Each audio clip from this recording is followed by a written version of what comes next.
ओम नमः सिद्धेभ्य। ओम शुद्धात्मने नमः। आज ज्येष्ठ शुक्ल त्रयोदशी का यह शुभ मंगल पावन दिवस है और प्रतिदिन प्रसारित होने वाले सोनकर संदेश में से आज जो संदेश हमें प्राप्त हुआ है वह दृष्टि के विषय को बताने वाला है कि किस प्रकार द्रव्य दृष्टि कार्यकारी है और पर्याय दृष्टि कार्यकारी नहीं है। तो चलिए पढ़ते हैं पहले आज का संदेश, जो पूज्य गुरुदेव जी के वचनामृत के 50 नंबर के बोल के आधार से लिया गया है। यहाँ पर लिखा है कि पर्याय दृष्टि से विकार और अपूर्णता है, उसे तत्व दृष्टि से बलपूर्वक हटाकर साधक जीव अनुक्रम से पूर्ण निर्मलता प्रकट करता है। इसका अर्थ सामान्य रूप से इस प्रकार समझना है कि यहाँ पर दो दृष्टि की बात चल रही है, द्रव्य दृष्टि और पर्याय दृष्टि। द्रव्य दृष्टि यानी अभेद दृष्टि जो सीधे द्रव्य स्वभाव के मूल स्वभाव को बताती है, और पर्याय दृष्टि जो उसके द्वारा निकली गई भेद रूप पर्याय है उसे बताती। यानी पर्याय यानी जो प्रतिक्षण बदलने वाली है, जो प्रतिक्षण उत्पन्न होती है और नष्ट हो जाती है। इस प्रकार से जो उत्पन्न हो रही है, नष्ट हो रही है, इस प्रकार पर्याय कहलाती है। और पर्याय किसे कहते हैं? तो जो द्रव्य का विकार है उसे पर्याय कहते हैं। द्रव्य है वो शुद्ध है, हमेशा एक जैसा रहने वाला स्थिर पदार्थ है, और पर्याय जो प्रति समय बदलती है। तो यहाँ पे कहा कि पर्याय दृष्टि विकार और अपूर्णता को बताती है। क्यों बताती है? पर्याय दृष्टि विकार और अपूर्णता को क्यों बताती है? क्योंकि जो पर्याय है वो विकार रूप है। द्रव्य का विकार है ना, तो यानी द्रव्य का विकार कैसे कह समझेंगे? जैसे अगर हम इसको लौकिक में समझें तो जो कहते हैं कि शरीर का विकार, शरीर से यदि कोई पदार्थ बाहर निकलता है तो वो उसे विकार कहते हैं। चाहे वो रोग आदि की उत्पत्ति के रूप में निकले, चाहे आँखों से आंसू के रूप में निकले या मल के रूप में निकले, तो उसे क्या कहते हैं? विकार। नेचुरोपैथिस्ट कहते हैं ना कि शरीर में आपके विकार ज़्यादा संग्रहित हो गया, इकट्ठा हो गया है, तो उससे रोग आदि की उत्पन्न होती है। यानी विकार हर जगह बुरा माना गया है। तो भोजन पदार्थ, भोज्य पदार्थ यदि कोई खराब हो जाता है तो उसे क्या कहते हैं कि भोज्य पदार्थ विकृत हो गया है, तो वो खराब हो गया है, इसलिए वो कैसा है? छोड़ने लायक है। और अपूर्ण है ना, यानी वो पूर्णता को प्राप्त नहीं है। तो यहाँ से पर्याय दृष्टि से यदि हम वस्तु के स्वरूप को देखें तो वस्तु का स्वरूप सही नहीं दिखाई देगा, वो विकार रूप से दिखाई देगा, अपूर्ण दिखाई देगा। लेकिन वही वस्तु का स्वरूप यदि द्रव्य दृष्टि से देखें, शुद्ध नय से देखें, शुद्ध नय और अशुद्ध नय ये दो शब्द भी आते हैं। तो जो शुद्ध नय है वो हमें द्रव्य दृष्टि को बताने वाला है, और अशुद्ध नय वो पर्याय दृष्टि को बताने वाला है। इसी को हम द्रव्यार्थिक नय और पर्यायार्थिक नय भी कहते हैं। तो जो द्रव्यार्थिक नय है वो द्रव्य स्वभाव को बताता है, और पर्यायार्थिक नय पर्याय के स्वभाव को बताता है। और जो पर्याय के स्वभाव से देखने वाला है वो कैसा है? व्यवहार नय कहलाता है। और जो द्रव्य स्वभाव को बताने वाला है वो निश्चय नय है। इस प्रकार से हम यह भी समझ सकते हैं कि हम निश्चय नय कहें, व्यवहार नय कहें, द्रव्यार्थिक नय कहें या पर्यायार्थिक नय कहें, ये सब एक ही तरह से वस्तु के स्वभाव को बताने वाले हैं। जहाँ द्रव्य की बात आती है वहाँ मेरे जीव द्रव्य को लेना। जीव द्रव्य, सभी द्रव्य के अपने अपने जो मूल द्रव्य है उसकी बात चल रही है। अभी हम यहाँ जीव सभी सामान्य रूप से तो 6 प्रकार के द्रव्य कहे हैं। कौन से? जीव, पुद्गल, धर्म, अधर्म, आकाश और काल, और विशेष रूप से बहुत उसके भेद प्रभेद, बहुत सारे द्रव्य। तो यहाँ जो हम मुख्य रूप से जीव द्रव्य की बात कर रहे हैं, क्योंकि जीव द्रव्य हमारे लिए प्रयोजनभूत है, इसलिए हम जीव द्रव्य की चर्चा ज़्यादा आगम में आती है। तो जीव द्रव्य से हम जीव के स्वभाव को देखें तो जीव कैसा है? टंकोट कीर्ण, त्रिकालिक, हमेशा एक जैसे रहने वाला, अपरिणामी, उसका कभी परिणमन नहीं होता, वो कभी बदलता नहीं है कि जीव अभी तो उसमें चेतना शक्ति है, अभी कुछ समय बाद उसमें से चेतना शक्ति चली जाएगी और सिर्फ ज्ञान शक्ति ही रह जाएगी, ऐसा नहीं होता। यहाँ पे जीव द्रव्य में जितने गुण हैं, अनंत गुण है ना, एक आध गुण नहीं है, अनंत गुण है। तो जीव द्रव्य में रहने वाले अनंत गुण सदाकाल एक जैसे ही रहते हैं, उनका परसेंटेज भी कुछ कम ज़्यादा नहीं होता। हमेशा एक जैसे ही स्वभाव में होते हैं। उसमें मौसम का भी कोई फ़र्क नहीं पड़ता। लौकिक जगहों में तो हमें बहुत सारी जगह मौसम का भी फ़र्क पड़ जाता है लेकिन यहाँ पे जो द्रव्य का मूल स्वभाव है, मूल स्वभाव में किसी का कोई इफ़ेक्ट नहीं, वो हमेशा जैसा था त्रैकालिक रहता है। त्रैकालिक का मतलब क्या समझना, तीनों कालों में, पहले भूतकाल में भी वैसा ही था, वर्तमान में भी वैसा ही रहेगा और भविष्य में भी वैसा ही रहेगा, चाहे वही जीव द्रव्य कोई भी पर्याय को धारण करे। मैं जीव द्रव्य अनादि निधन हूँ, है ना। तो अब अनादिकाल से कोई यही मनुष्य तो नहीं था। ये जीव द्रव्य ने अनादिकाल से कितनी सारी पर्यायों को धारण किया और छोड़ा, लेकिन वो किसी भी पर्याय में गया, उसका मूल स्वभाव कभी भी नहीं बदला। चाहे उसने निगोद का छोटा सा शरीर अवगाहना धारण की हो, चाहे मनुष्य की अवगाहना धारण की हो, या फिर स्वयंभू रमण समुद्र की वो महामत्स्य की अवगाहना धारण की हो, कोई भी धारण की हो, लेकिन उसका जो स्वभाव है वो हमेशा वैसा ही रहेगा। अब ये तो औदारिक शरीर वाली बात है। यदि हमने वैक्रिक शरीर नारकी का भी जीव धारण किया, देवगति का भी जीव धारण किया, तो भी शरीर चाहे कोई भी हो, लेकिन आत्मा जीव है और उसका स्वभाव में कोई चेंजेस नहीं होता। बदलाव जो होता है वो कहाँ होता है, पर्याय में। विकार आता है वो पर्याय में आता है, इसीलिए पर्याय को अपूर्ण कहा, क्योंकि पर्याय पूर्ण नहीं है वो। क्यों और अपूर्ण क्यों रही, क्योंकि द्रव्य पूर्ण है। द्रव्य पूरा का पूरा पूर्णता को लिए हुए है, और अब उसके आश्रय से कोई वस्तु निकल रही है, कोई पर्याय निकल रही है, तो वो तो अपूर्णता को ही लिए होगी ना, क्योंकि मूल में से निकल रही है। तो मूल में से निकलेगी तो उसमें अपूर्णता तो होगी। इस प्रकार यहाँ पर इसको समझना है। फिर आगे लिखते हैं कि उसे तत्व दृष्टि से बलपूर्वक हटाकर साधक जीव अनुक्रम से पूर्ण निर्मलता प्रकट करता है। देखिए, पर्याय दृष्टि में अशुद्धता भी है, क्योंकि वो उसके आश्रय से निकल रही ना। कोई भी चीज़ किसी के भी आश्रय से रहे तो वो पूर्ण नहीं होती, वो अपूर्ण कहलाएगी। उसमें कोई ना कोई पदार्थ मिक्स हो जाएगा जिससे वो अशुद्ध कहलाएगी। अब यहाँ का तत्व दृष्टि, अभी तो द्रव्य दृष्टि की बात चल रही थी, अब ये तत्व दृष्टि क्या आ गई। तो तत्व दृष्टि भी, द्रव्य दृष्टि तत्व दृष्टि कहो एक ही बात है, क्योंकि तत्व दृष्टि यानी क्या, जो तत्व पर दृष्टि रखे। तो जीव भी तत्व है ना, तो वो भी एक तत्व है। तो तत्व दृष्टि यानी जीव द्रव्य पर ही दृष्टि की बात चल रही है यहाँ पे। तो इस प्रकार जो तत्व दृष्टि को बलपूर्वक हटाकर साधक जीव अनुक्रम से पूर्ण निर्मलता को प्रकट करता है। तो किसको, पर्याय दृष्टि से हटकर जब जीव अपने जीव तत्व पर दृष्टि रखता है, तब वहाँ पर वो पूर्णता को प्राप्त करता है। और उस पूर्णता के लक्ष्य से जो शुरुआत है वही सच्ची शुरुआत है। क्या कहा, पूर्णता के लक्ष्य से की गई शुरुआत ही सच्ची शुरुआत है। तो पूर्णता का लक्ष्य यानी क्या, अपने आत्म स्वभाव को प्राप्त करना, उसे जानना, देखना, उसमें ही लीन होना, ये है हमारे पूर्णता का लक्ष्य।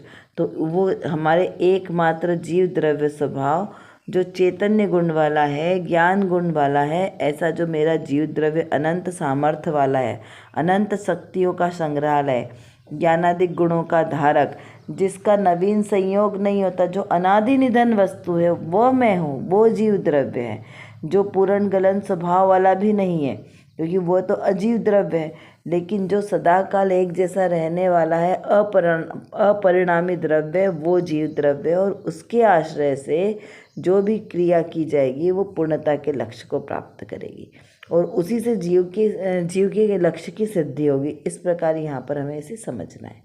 चलिए अब देखते हैं आज की रत्नकणिका में कौन सी विशेष बात आई है।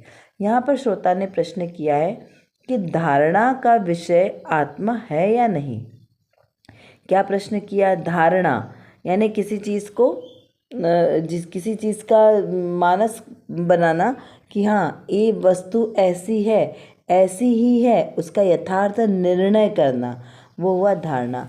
तो धारणा का विषय आत्मा है या नहीं है, ऐसा प्रश्न किया। उसका समाधान करते हुए कहा कि बाहर के उघाड़ से होने वाली धारणा का विषय आत्मा नहीं है, किंतु सम्यक मति ज्ञान से आत्मा को जानकर जो धारणा हुई उसका विषय अलग है। इस धारणा से ज्ञानी पुनः आत्मा का स्मरण करता है। क्या अर्थ निकला कि बाहर के उघाड़ से होने वाली धारणा का विषय आत्मा नहीं है। बाहरी पदार्थों में आपने यदि किसी चीज़ की खोज की, निर्णय किया, तो वो विषय आत्मा नहीं है। आत्मा का विषय क्या है? सम्यक मति ज्ञान से। देखिए, मति ज्ञान और श्रुत ज्ञान जीव के पास हमेशा रहते हैं, चाहे वो निगोद अवस्था में हो, चाहे वो मनुष्य की अवस्था में हो। मति ज्ञान जीव के साथ हमेशा बना रहता है। तो यहाँ पर क्या कहा कि बाहर से उघाड़ से होने वाला ज्ञान, यानी आप श्रुत ज्ञान इसको लगा सकते हैं कि मति श्रुत ज्ञान कहीं से पढ़कर, शास्त्रादि के अभ्यास से, गुरु के अवलंबन से जो भी ज्ञान हमें प्राप्त हुआ है, उससे यदि आप आत्मा का निर्णय करोगे, आत्मा की धारणा करोगे, तो वो आपकी सच्ची धारणा नहीं होगी। किंतु सम्यक मति ज्ञान, सम्यक यानी सच्चा मति ज्ञान कब होता है? आत्मानुभूति के समय मति ज्ञान में आत्मानुभूति होती है।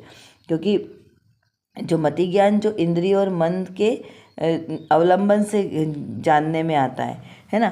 तो यहाँ पर इंद्रिय और मन के अवलंबन से जानने में तो आता है, लेकिन उसमें अनुभूति किसकी होती है? आत्मस्वरूप की अनुभूति होती है।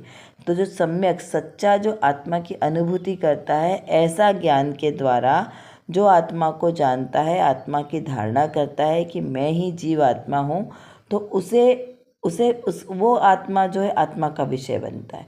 वो सही में आत्मा को जान पाता है, अन्य से आत्मा का विषय जानने में नहीं आता। इस प्रकार इसको यहाँ पर समझना है कि मति ज्ञान और श्रुत ज्ञान, देखो इसको बहुत सावधानी से समझना है। श्रुत ज्ञान में शास्त्र ज्ञान के द्वारा हमने जाना कि आत्मा का स्वरूप कैसा है। अब कैसा है आत्मा? शास्त्रों में लिखा है कि आत्मा अखंड है, अरूपी है, निश्चल है, ज्ञानमय है, चेतना शक्ति वाला है, ध्रुव है, त्रिकाली ध्रुव रहने वाला है, तंकोट किरण है, शाश्वत है, शुद्ध है, हमेशा शुद्ध था, शुद्ध है, शुद्ध रहेगा। इसमें कोई भी विकार की उत्पत्ति नहीं होती। किसमें? आत्मा के द्रव्य स्वभाव में। तो ये हमने शुद्ध ज्ञान से जाना। लेकिन शुद्ध ज्ञान से अनुभूति होगी क्या? कि मैं आत्मा अखंड हूँ, ज्ञायक भाव वाला हूँ, एकमात्र ज्ञायक भाव वाला, मात्र जानना ही मेरा कार्य है। इस प्रकार से हमने शुद्ध ज्ञान से जाना। लेकिन मति ज्ञान से धारणा में कैसे आएगा कि मैं जानने वाला हूँ? जब मति ज्ञान में शांत चित्त से ये हमने निर्णय लिया कि मैं ही हूँ वो जानने देखने वाला, ये पर पदार्थ जो भी मेरे सामने दिख रहे, ये सब संयोग के अधीन से प्राप्त हुए, ये मेरे नहीं है। तो इस प्रकार जब हमने वो अनुभूति में उसको अनुभव किया, तो वो हुआ मति ज्ञान से अनुभूति। मति ज्ञान का जो विषय बनेगा वो ये अनुभूति वाला विषय बनेगा। इसी को कहते हैं आत्मानुभूति, आत्म साक्षात्कार। जो विषय अपने आत्मा को अनुभूति पूर्वक जाने, वो विषय हमारे लिए धारणा में सच्चा कहलाएगा, जो हमारे लिए कार्यकारी होगा। इस प्रकार यहाँ पर समझना है। अब एक और प्रश्न श्रोता ने यहाँ पे किया कि स्मरण होता है अर्थात निर्विकल्प दशा हो जाती है। किसका स्मरण होता है? अपने आत्म स्वरूप का स्मरण होता है, तो वहाँ पर निर्विकल्प दशा हो जाती है। इस प्रकार से प्रश्न किया है। उसका समाधान करते हुए पूज्य गुरुदेव श्री कहते हैं कि स्मरण ही निर्विकल्पता है। किसका? अपने स्वभाव का स्मरण ही निर्विकल्पता है, और अपने स्वभाव का विस्मरण हो जाना वही अकुलता है। तो यहाँ पर क्या बताया कि स्मरण ही निर्विकल्पता है। निर्विकल्प स्मरण में अतीन्द्रिय आनंद की माला फेरती है। इस निर्विकल्प स्मरण से मोह छूटता है, विकल्प से तो मोह नहीं छूटता। क्या बताया? आत्मा का स्मरण, कहते ना, आत्मा का स्मरण प्रतिपल करो रे। कब कब करना है आत्मा का स्मरण? प्रति क्षण करना है। एक भी क्षण हम अपने आत्म स्वभाव को भूल गए तो फिर तो जड़ हो गए ना, क्योंकि आत्मा का स्वभाव कैसा है? जानना देखना है, तो वो स्वभाव हमारे से कभी छूट नहीं होता। तो यहाँ पर फिर एक प्रश्न हो सकता है कि आत्मा का स्मरण प्रति क्षण करना मतलब क्या करना? पूरे समय याद करते रहना कि मैं आत्मा हूँ, मैं आत्मा हूँ। तो यहाँ का ऐसा नहीं, हमें अपना नाम क्या बार बार याद करना पड़ता है? नहीं याद करना पड़ता है। तो एक बार निर्णय हो गया, वो निर्णय कहाँ होता है? हमारे मति ज्ञान धारणा में निर्णय होता है। एक बार निर्णय हो गया कि मैं आत्मा हूँ, तो फिर बार बार उसका घोटन करने की ज़रूरत नहीं है, सजगता की ज़रूरत है। यहाँ पे स्मरण रहने से मतलब है कि सजगता रहनी चाहिए। जैसे हमारा नाम कोई नींद में भी पुकारता है, तो हमें कैसे स्मरण रहता है कि कोई किसी ने हमें आवाज़ लगाई। कितनी भी भीड़ हो, यदि हमारा नाम आवाज़ हमारे कानों तक पहुंची, तो हम सजग हो जाते हैं कि किसी ने हमें आवाज़ लगाई।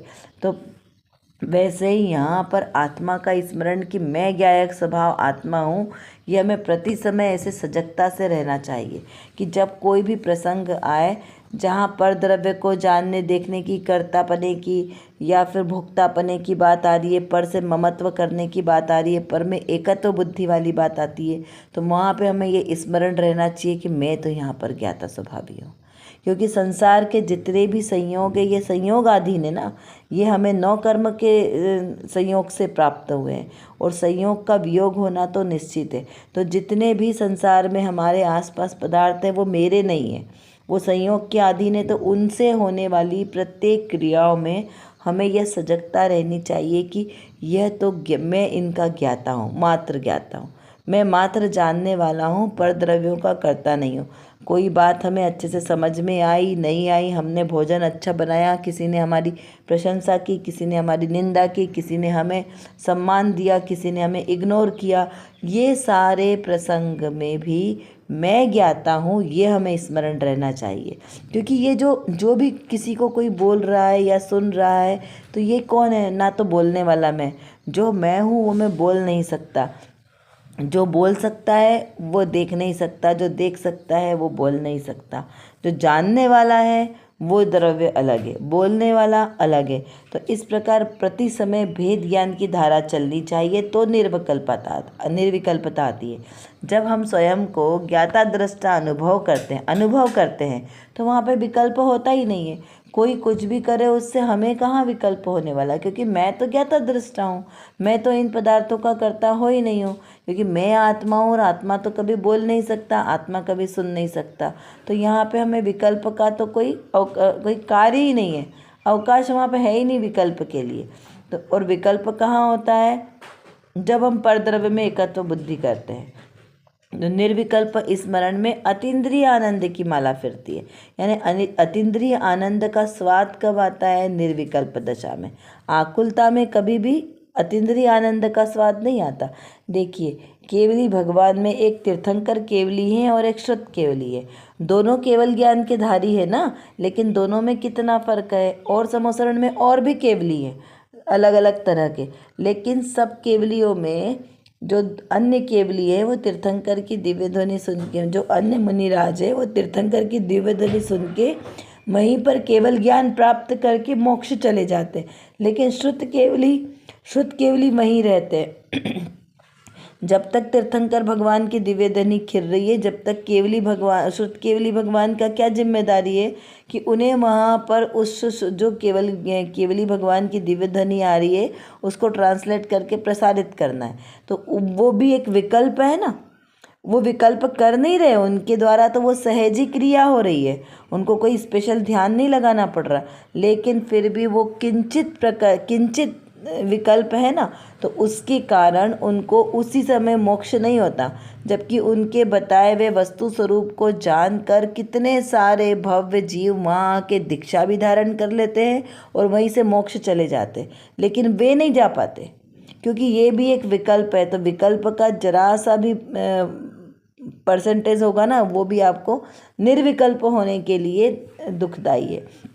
जब तीर्थंकर केवली का निर्वाण हो जाता है, उसके बाद जब उन्हें अब कोई कार्य नहीं है, तब उन्हें निर्विकल्पता आती है और वो ध्यान लगाते हैं और फिर उन्हें मोक्ष की प्राप्ति होती है। तो यहाँ पर जब उन्हें इतना छोटा सा विकल्प भी मोक्ष में जाने के लिए बाधक है, तो फिर हमारे विकल्प की क्या बात करें। तो इसलिए कहा कि विकल्प में आपको आत्मानुभूति नहीं होगी। आत्मानुभूति के लिए निर्विकल्प होना अति आवश्यक है। इस प्रकार इसको समझना है। चलिए अब कुछ प्रश्नों के माध्यम से हम थोड़ा सा और चिंतन बढ़ाते हैं। यहाँ पर ऐसा समझना कि निर्विकल्प यानी टेंशन फ्री। तो जब छोटा बच्चा होता है वह कैसा निश्चिंत होता है, उसे गृहस्थी को संभालने की जिम्मेदारी नहीं होती। तो उस अवस्था को हम निर्विकल्पता से समझ सकते हैं कि उसे कैसे सुख की अनुभूति होती है।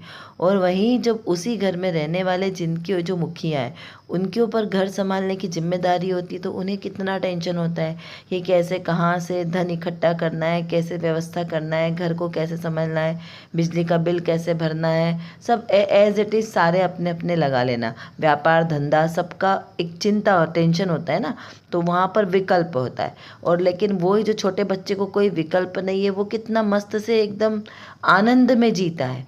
उसे कोई फ़र्क नहीं पड़ता है कि उसके लिए खिलौने कहाँ से आ रहे हैं, उसके लिए भोजन सामग्री कहाँ से आ रही है, वो अपनी धुन में मस्त रहता है। तो उसी प्रकार जो जीव आत्मा में पर द्रव्यों के में अपनापन करके उनमें कर्ता भोक्ता बुद्धि रखता है, वो हमेशा विकल्प में रहता है। लेकिन जब हमने अपने आप को एकमात्र ज्ञान मात्र स्वभाव जान लिया, एकमात्र ज्ञायक जान लिया, तो वहाँ पे कोई भी प्रकार के विकल्प का अवकाश ही नहीं रहता।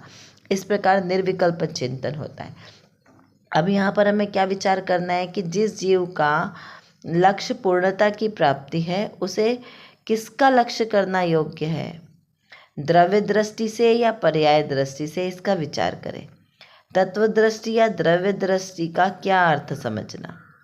आत्मानुभूति मति ज्ञान में होती है या श्रुत ज्ञान में होती है। तो क्या है यह मति ज्ञान और श्रुत ज्ञान, इसे समझना है।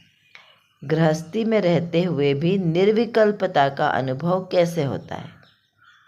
मैं एक ज्ञायक भाव वाला जीव मात्र ही हूँ, ऐसा अनुभव, निर्विकल्प अनुभव इस किस प्रकार से करना है। तो जो जीव ऐसा निर्विकल्प अनुभव करता है और इस प्रकार से प्रत्येक प्रसंग में भेद ज्ञान की धारावाही चिंतन करता है, वही अपने लक्ष्य को प्राप्त करता है। कर विचार तो पाम, हम जितना विचार करेंगे उतना ही हमारा विषय क्लियर होगा, क्योंकि हमारे पास समय की कमी है और जानना बहुत ज़्यादा है। और किसको जानना है? अपने ही ज्ञायक स्वभाव को जानना है। तो जब तक हम अपने इस ज्ञायक स्वभाव को नहीं जानेंगे तब तक हमारा कोई भी कार्य सिद्ध नहीं हो सकता। तो एकमात्र जो मेरे अंदर मतलब मेरे आत्म स्वभाव में जो ज्ञान नाम का विशेष गुण है, इस गुण को एकमात्र अपने ज्ञायक स्वभाव को जानने में लगाएं तो निर्विकल्प दशा की प्राप्ति होगी। और इस निर्विकल्प दशा के ही आश्रय से हमें शाश्वत सुख की प्राप्ति होगी। तो वो शाश्वत सुख हमें प्राप्त हो, इसीलिए पुरुषार्थ करना आवश्यक है। उसके लिए व्यवहार से तो सच्चे वीतरागी देवशास्त्र गुरु का आश्रय लेना योग्य है, और निश्चय नय से मेरी निज शुद्धात्मा का आश्रय लेना ही सर्वश्रेष्ठ उपाय है। अभी के लिए बस इतना ही। विशेष चर्चा हम आगे की कक्षाओं में करेंगे। तब तक हम अपने आत्मस्वरूप को जानें, पहचानें और उसी में लीन रहें। इसी विशेष मंगल भावना के साथ आप सभी को सादर जय जिनेंद्र।